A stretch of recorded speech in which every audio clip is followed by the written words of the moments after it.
રાજકોટ જિલ્લાના ઉપલેટામાં માર્કેટિંગ યાર્ડની ચૂંટણી યોજાઈ। 2.5 વર્ષનો સમયગાળો પૂર્ણ થતાં ચેરમેન અને વાઇસ ચેરમેન ચૂંટણી યોજી।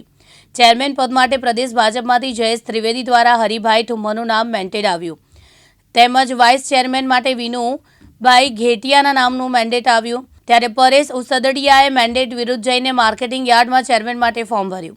મેન્ડેટ વિરુદ્ધ જઈને પરેશ ઉસદડિયાએ ફોર્મ ભરતા ચૂંટણી યોજાઈ। ચૂંટણીમાં કુલ 17 સભ્યોએ મતદાન કર્યું, જેમાં હરિભાઈ ઠુમ્મરને 11 મત મળ્યા, પરેશ ઉસદડિયાને 6 મત મળ્યા અને હરિભાઈ ઠુમ્મરને વધુ મત મળતા ચૂંટણી અધિકારીએ તેમને વિજેતા જાહેર કર્યા હતા। હું વિશાલ કપૂરિયા, જિલ્લા રજિસ્ટ્રાર રાજકોટ અને ચૂંટણી અધિકારી બજાર સમિતિ ઉપલેટા આજરોજ અમારા 20 જૂન 2024ના બજાર સમિતિ ઉપલેટાના સભાપતિની ચૂંટણી કરવાનો એજન્ડા ઇસ્યુ કરવામાં આવેલ હતો।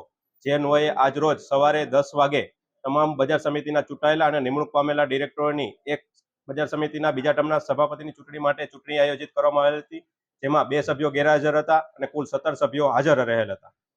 ઉમેદવારી માટે કુલ 2 ઉમેદવારના ઉમેદવારી ફોર્મ રજૂ થયેલ હતા। શ્રી હરિભાઈ ઠુમ્મર અને શ્રી ઉસદડિયા પરેશભાઈ, આ બંનેના ફોર્મ રજૂ થયેલ હોય એટલે બંનેની ચૂંટણી પ્રક્રિયા હાથ ધરવામાં આવેલ હતી, જેમાં શ્રી હરિભાઈ ઠુમ્મરને 11 મત મળેલ છે તથા શ્રી પરેશભાઈ ઉસદડિયાને 6 મત મળેલ છે અને આથી બજાર સમિતિ ઉપલેટાના બીજા ટર્મની સભાપતિ માટે હરિભાઈ ઠુમ્મરને ચૂંટાયેલા જાહેર કરવામાં આવેલ હતા। તમામ ચૂંટણી પ્રક્રિયા શાંતિપૂર્ણ નિખાલસતાથી સંપૂર્ણપણે પૂર્ણ થયેલ હોય ચૂંટણી પ્રક્રિયા પૂર્ણ જાહેર કરેલ છે।